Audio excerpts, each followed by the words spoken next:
Hello, hello. Welcome back to a new episode of the Leading Yourself podcast. On today's episode, we're going to be talking about building your new normal. So, over the last 15, 18, I don't know how long it has been, we've been in the middle of this pandemic.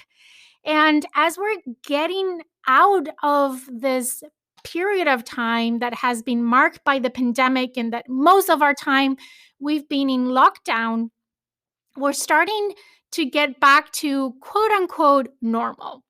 Probably over the last 15 months, you have been dreaming about this moment. You have been planning about all the things that you were going to do once you were able to get out and travel again and get with people and all those things. But as we get back to this quote unquote normal, do you feel like it doesn't feel normal? I'm going to talk today about how you can build your own normal. You know, we live our lives dictated by what society says of or the plans and goals that other people have for us. But from all the things that the pandemic has brought out, I know that it has bring a lot of challenges, and for some people it has been really, really hard. But I think the pandemic also has brought us a precious gift.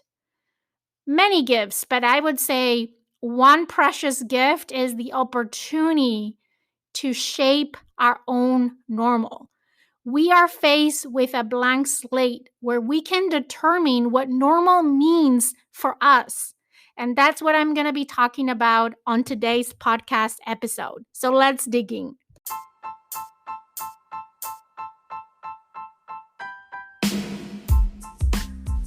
Welcome to the Leading Yourself podcast. This is your host, Carolina de Arriba. I'm an HR professional, health and fitness coach, wife, mom, and above all things, a goal-getter. In this podcast, we're going to be digging into all things leadership, professional and career development, habits, and relationships. This is a podcast for those who want to become the best version of themselves.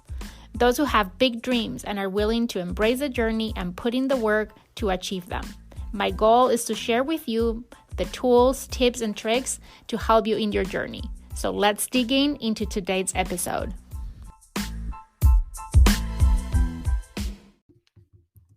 Over the last 15, 18 months, I don't know how long it has been, we've been living in the middle of a pandemic.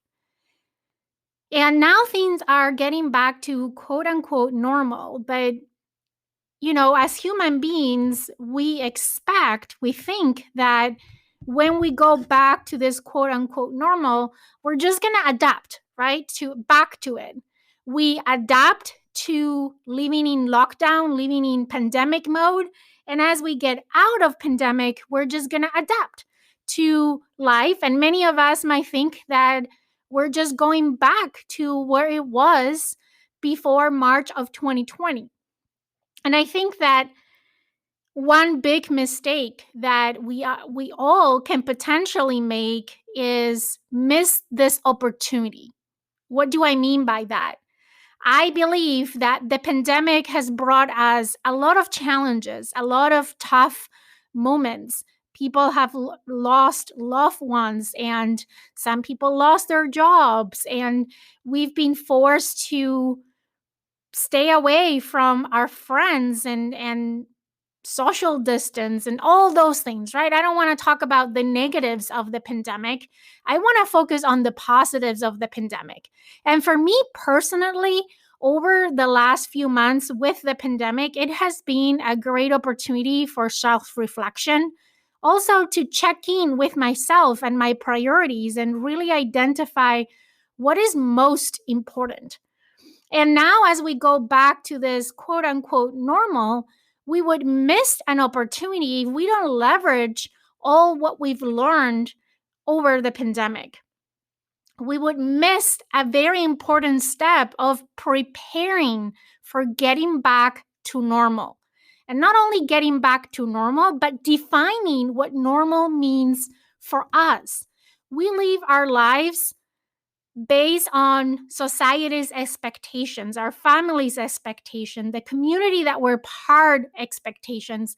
And a lot of times we forget about what matters most for us and what we want our normal to be, right?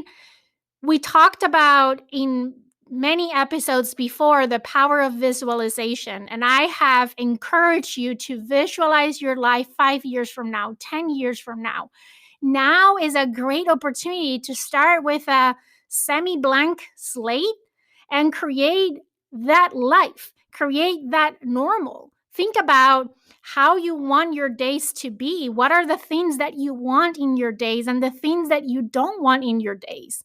And not just going out of pilot thinking, I'm just going to adapt to whatever comes my way, but rather prepare and be intentional about building our new normal. So I'm going to share with you some prompts and some questions for self-reflection that can help you define what this new normal is for you. What do you want the normal to be, right? So, first of all, if you go to the notes of this podcast episode, there is a link to a Building Your New Normal guide. And this is a guide that will have a lot of the questions that I'm going to be sharing with you today and some additional ones that you can take and journal about and self-reflect about to help you define, design, and build your new normal. But I want to start with this question. Over the last months that we've been in the pandemic, there are things that you have missed, right? Things that you're like, oh, I miss this so much.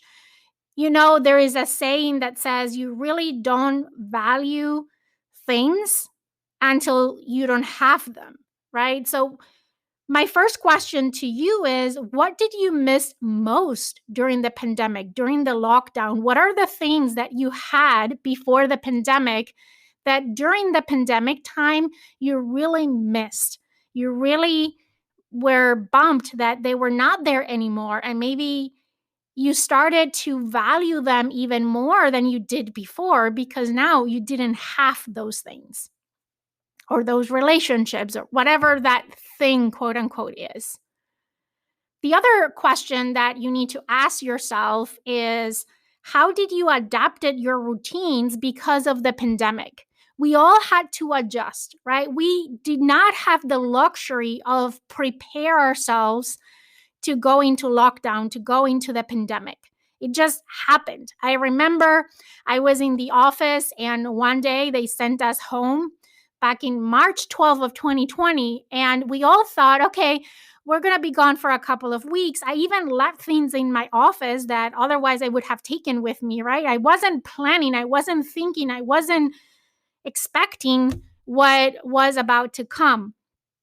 And my point is, we did not have the luxury of preparing and planning for life in lockdown, in the pandemic. But now we do have the opportunity to plan and prepare for life post-pandemic. So the purpose of my question is, you adapted some routines because of the pandemic. I want you to reflect on how did you adapted your routines. I'll give you an example. One of my routines is my morning routine, right? I've talked about my morning routine many times. If you want to learn more about it, episode 4 of this podcast, I go down and talk about the 7 elements that I have built into my morning routine. But I was waking up at 4:45 before the pandemic. And now I'm waking up at 5:15. So I added more time of sleep. I'm going to bed at the same time. So I'm getting almost an extra hour of sleep. And I changed the order of the elements in my morning routine to adapt it to what was my new normal within the pandemic. Another example is before the pandemic, when I was at work and going to the office every day, at 5 p.m., between 5 and 5:15, I had to rush out of the office to go pick up my kids. By the way, they were typically some of the last kids to be picked up. I don't know if you're a parent, you know what I'm talking about. But it was a very stressful time, trying to get out of the office, especially if I was in the middle of a conversation with someone and go pick up my kids. And then I went into the pandemic and I'm home 24 hours a day. And it was 5:15, 5:30, 6:30, 7, 8 p.m. And I'm still working. And I couldn't differentiate work and my personal life. And I had to implement boundaries within my daily routines within the pandemic to ensure that I had centeredness in my life, right? And I was able to stop working and start, family time and personal time in the evening. So, how did you adapt your routines because of the pandemic? The other question you need to ask yourself is, how did your relationships change or adapted over the pandemic? We were forced to social distance. If you, like me, have family that is in a different country, you probably haven't seen your family in 2 years.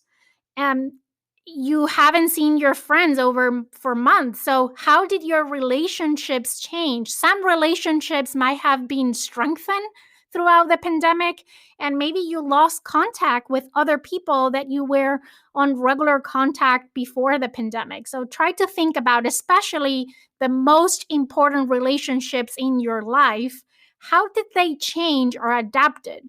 And not always, I feel it was for the worst. Sometimes I'll give you an example. My family lives in Spain, and every Sunday we talk. And we typically use WhatsApp and we would talk. And it wasn't until we were in the middle of the pandemic that we started enabling our video. And now we do video calls versus just audio calls. We had been apart all this time and we didn't even thought about enabling our cameras, and now we do that every time that we talk.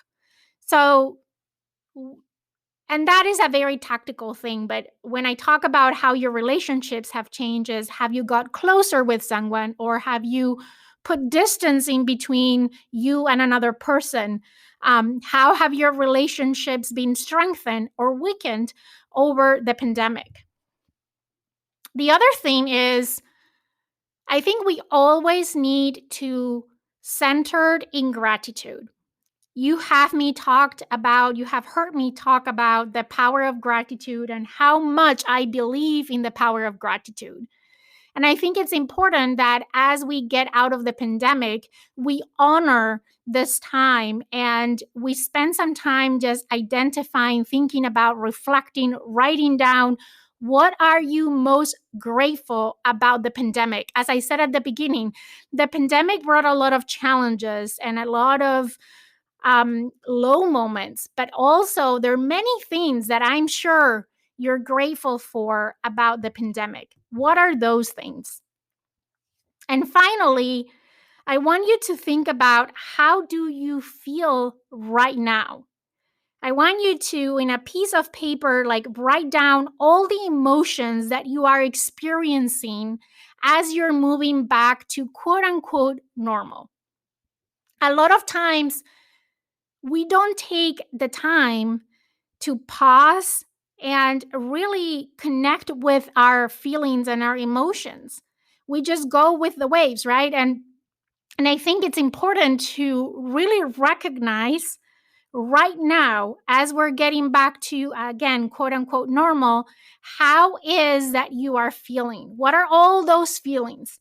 And maybe some of these feelings are conflicting, right? Maybe you're feeling excited and relief and happy and hopeful, but maybe you're fearful and stressed and you're anxious and nervous, and maybe you're all of them. So if you are excited and happy and hopeful and you have all these positive feelings about going back to normal, I want you to make sure that you stay that way, that you create the memories and the experiences, and that you're very intentional going forward into life after the pandemic to really feel that way, to feel excited and happy and hopeful. Over the last few months, probably you've been thinking about your next vacation and where you're going to travel and who are you going to meet with and who you're going to hug. Make those things happen. Be intentional about it. If over the pandemic, you're like, I can't wait for the pandemic to be over so I can travel more.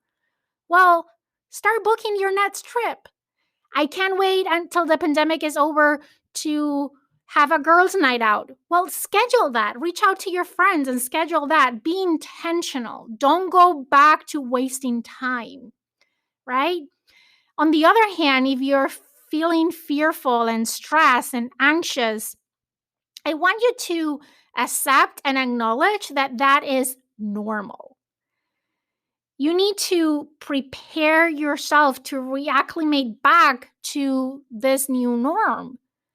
How? Well, if we were in a controlled environment, typically you would do this on a lab, right? If you have, if we were testing, right, we would do this in a lab environment, and you can replicate that in your life by controlling your environment and giving you degrees of connection, like going step by step.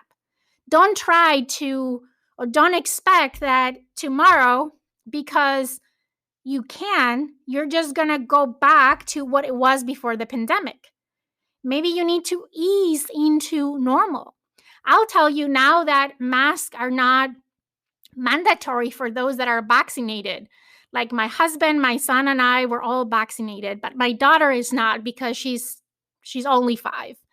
And as a family, we made the decision that we're going to continue to use our mask when we are in public places, especially if those places are indoors, even though we don't need to anymore. But that is our way to ease back into normal, and until the point that we're going to feel comfortable just removing our mask. But right now we don't, so we continue to use it. So let's recap so far where we are. I think that as we look into transitioning to life after the pandemic, we need to prepare for it. We need to be intentional. We need to define what is our control environment and let ourselves experiment. If you're afraid to go to a public event, you don't have to go to a public event tomorrow. Maybe you meet with one person for coffee, and then next week you meet with a couple of friends for lunch, and you build up until you feel comfortable being in with many people at the same time in the same place. You know what I'm trying to say. I think also one thing that is really important is that we create our own boundaries. For example, for me, a boundary is I'm still using my mask and practicing social distance when I'm in public places. That is a boundary that I'm setting for myself. So what are the boundaries that you're setting for yourself? Maybe it has nothing to do with the mask or social distancing, but maybe it is about, how I mentioned to you, I had to set boundaries during the pandemic, and at 5:30, literally, I have an alarm going off, so I shut down my computer. And that is my norm every day throughout the pandemic. Now, there's exceptions to that. There are always going to be exceptions to every rule or every normal. If I have a meeting that it's scheduled at that time, I'm not going to decline it just because it's interfering with that. But I'm just not continuing to work until bedtime just because. So maybe that is a boundary that I want to take with me to the new normal and say at 5:30, unless there is an exception, I'm going to stop working and start connecting with my family.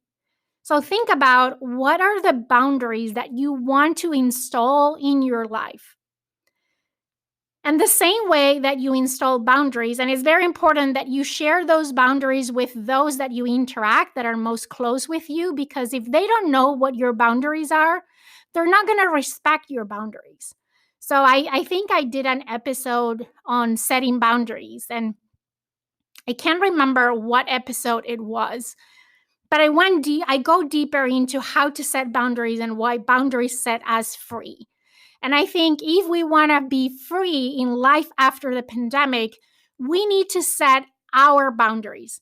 That is going to be the limits and the guard and the filter for our new norm. And the same way that you set boundaries and communicate to others so they can respect your boundaries, is important that you also have compassion and respect for other people's point of view and boundaries. As we go back to life post-pandemic, we are all going to have different views about what that means and how that looks like. For example, when I go to the grocery store, most people are not wearing a mask anymore. My boundary is that I'm going to wear a mask. I'm not going to go and judge people that are not wearing a mask. I need to respect their boundary, just like I would want them to respect mine. Now, the other thing that is really important as we build our new normal after the pandemic is to reconnect with our priorities. What are your priorities for life after the pandemic? Think about what are your priorities and what are also your preferences.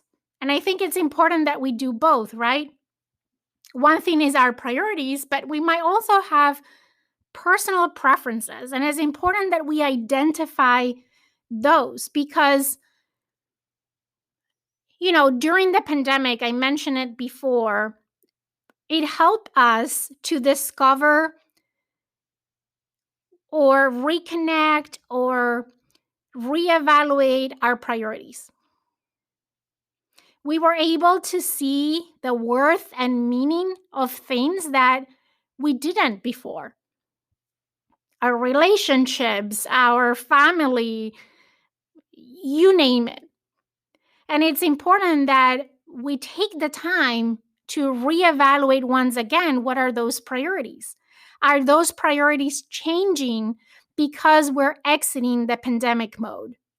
And what are those priorities for you in your life now that we are leaving the pandemic behind? Hopefully, we're leaving the pandemic behind. And as you set your priorities, as you reevaluate your priorities, there is one thing that should be on your list of priorities, and that is you. You need to prioritize you. And what I mean by that is you need to make yourself a priority. And for me, that looks like sleeping well, eating healthy, moving my body, prioritizing my mental health. Those should always be part of my priorities because I can be the best mom or the best leader or the best friend or the best daughter or the best you fill the blank if I'm not the best me. And in order to be the best me, I need to prioritize me and take care of myself. Just because we're exiting the pandemic doesn't mean that we forget about our mental health and we forget about all these things that we've been more intentional about over the pandemic. That is one thing personally that I want to carry over post-pandemic. Before the pandemic, the excuse was always, I don't have the time. I'm always running to drop the kids at school and go to work and pick them up and do errands and all the things. And now, during the pandemic, I'm still working from home. I've been able to slow down a little bit, and that commute time, I've been able to invest in myself. And that's something that I want to carry over for life after the pandemic. So, how are you going to prioritize you after the pandemic? Of course, be realistic, right? You know what your commitments are going to be. Things are going to be changing back. But in the middle of everything, because life can start to get, again, more stressful and chaotic, make sure that you prioritize yourself. And acknowledge that everyone is also going to have different priorities and different preferences. So it is important that we don't judge other people, but also we don't put other people's priorities on a pedestal. Meaning, just because the person that you follow in social media is doing X doesn't mean that you have to do X. Just because your best friend is doing Y doesn't mean you need to prioritize Y. You need to focus on your priorities and your preferences. And those are yours, no one else's. We are all different and we're all in different stages of our life, and we can't just copy paste other people's priorities and preferences. Remember when I said we live a life based on society's expectations and other people's expectations of ourselves? Now is the opportunity to reconnect and reevaluate with your priorities and your preferences and really let those dictate your life, your new norm. What others people prioritize has nothing to do with you. You know, when we start to compare ourselves with others, that robs us from clarity. If you see someone, as I said, maybe it's your best friend chasing a goal, doesn't mean that you're missing out on that thing. Not two people are the same, and therefore, no two paths are the same. You need to have a little bit more faith in yourself and your own decisions and your own path and follow that path to your priorities. Now, switching a little bit gears here, right? We talked about priorities. Now I want to talk about expectations. You know, we always have some kind of expectations, and life after the pandemic for sure is not an exception. We all have expectations on what life is going to look like post pandemic. But expectations are, how can I define expectations? I think that expectations, I would say, are empty thoughts, really. Expectations are not taking you anywhere, they're not doing you any good. Your job is to turn those expectations into goals, into personal growth, and into gratitude. You know, we as human beings, we're constantly obsessed with what comes next. Everyone is preoccupied with what may or may not happen. And that fixation that we have with the future prevents us from appreciating the present, right? And the present, as you might have heard this saying, is a gift. As I said, expectations are just empty thoughts. They revolve around what you want, but they're not grounded in anything of substance. Having expectations most of the times leads to disappointment and even pain. I'll give you an example. This year, I have a milestone birthday coming up, and I might have expectations about what I want my husband to do for my birthday or my friends to do for my birthday. I'm just going to make this up. But let's say that I have the expectation that they throw out a surprise party for my birthday. If I don't do anything with those expectations, but just leave them at what they are, expectations, my birthday is going to come. And most likely, I'm not going to get the surprise party that I'm envisioning in my head or the gift that I'm envisioning in my head, right? I'm just making this up. Expectations are empty thoughts that lead to disappointment. We need to translate those expectations into goals, because goals and gratitude and growth really can help us create the life that we want. Expectations don't create anything but disappointment.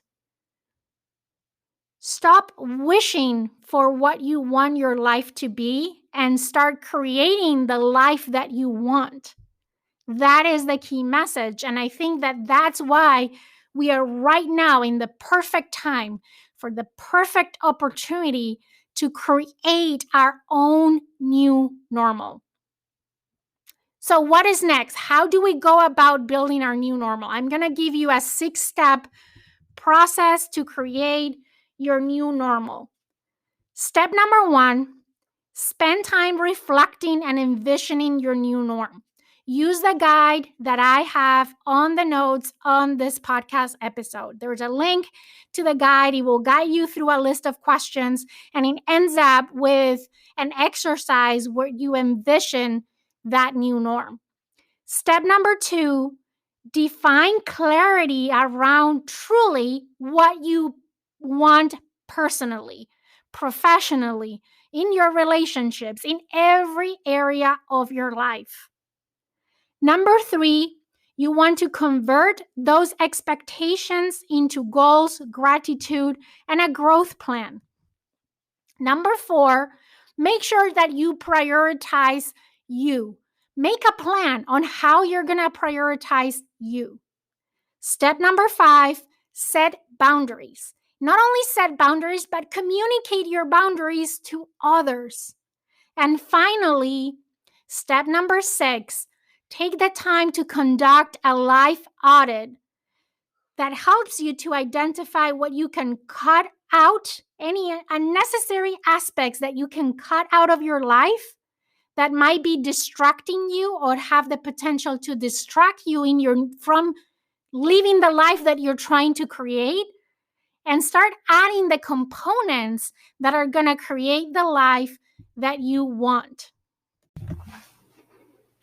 Now, before I say goodbye and I close today's podcast episode, I want to touch on one more thing about building your new normal and life after the pandemic, and that is relationships. What about relationships? You might have been socially distanced from many people in your life that now you're going to start reconnecting with. And as you start to meet with people and reconnect with people, it might sometimes feel a little bit awkward. I'll tell you an experience. I went the other day out for lunch with a friend. And I was so much looking forward to go for lunch with my friend and catch up because I haven't seen her since February or March of 2020.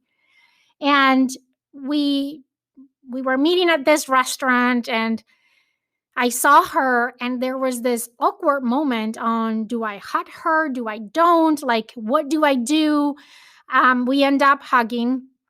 And then, we order food. And I thought in my mind, I envisioned like we were going to be like catching up and talking about everything that has happened over the last year. And there was a lot of awkward, moments in between where there was silence and it just felt awkward. It doesn't felt like fluid and smooth as it did when we were out for lunch like almost every month before the pandemic, right? So how to overcome that awkwardness with reconnecting with people, with our relationships. I think the first thing is that we need to recognize that we're not starting from zero, but we're not picking up from where we left off either, right? So be open to where you are in your journey and don't force things if they're not quite yet there, right? Recognize where you are in that relationship and honor where you are. Don't force things. Don't expect things to be the same as they were before the pandemic. It might take a little bit of time, right? But you're not starting from zero either. You already have a relationship with that person. So recognize where you are, honor where you are, and pick it up from there. The other thing is don't hide from discomfort just because it feels awkward, right? Like I had this experience with my friend when we went out for lunch. I'm not going to avoid in-person interactions just because I'm afraid that it's going to feel awkward just based on that experience. right? So take baby steps out of your comfort zone until you feel comfortable. We talked about creating a control environment with relationships. That is so powerful. So maybe you connect, as I said, with one person at a time, and then maybe with 2 or 3 friends, and then you build your way up until you feel comfortable. Or also the way that you interact with that person, take baby steps out of your comfort zone until you expand that comfort zone back to what it was. And finally, the other tip that I have for this awkwardness on relationships is we need to be inclusive. I know inclusion is a buzzword these days, but what I mean by that is you're going to tend to gravitate towards what feels comfortable. That is our human nature.